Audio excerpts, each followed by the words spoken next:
Bienvenue dans notre émission La puissance de la grâce.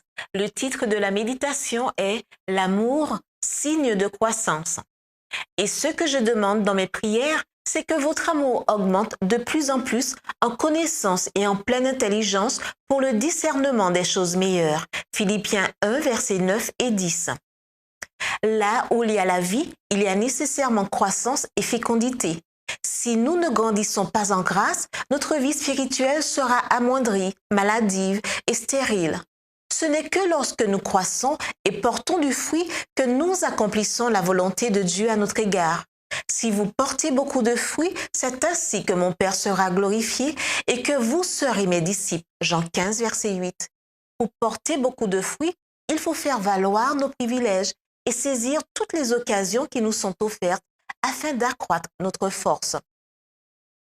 Il est prévu pour tout être humain un caractère pur et noble avec d'immenses possibilités. Beaucoup cependant ne désirent pas sincèrement acquérir un tel caractère.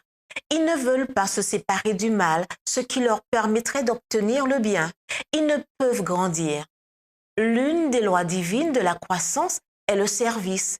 La force croît lorsqu'elle est transmise à d'autres.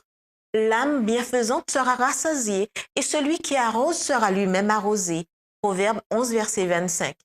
Ce n'est pas seulement une promesse, c'est une loi divine selon laquelle Dieu désire que les flots de l'amour, tout comme ceux de la mer, soient maintenus constamment en mouvement et retournent sans cesse à la source.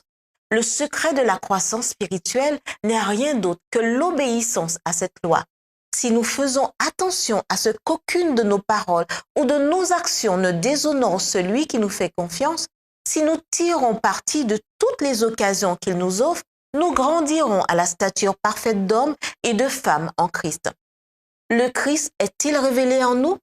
Faisons-nous tout ce qui est en notre pouvoir pour acquérir un corps qui résiste à la fatigue, un esprit qui regarde au-delà de soi et qui, aux prises avec de graves problèmes, sait en sortir victorieux, une volonté assez ferme pour résister au mal et défendre le bien?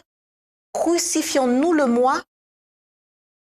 C'était notre émission La puissance de la grâce.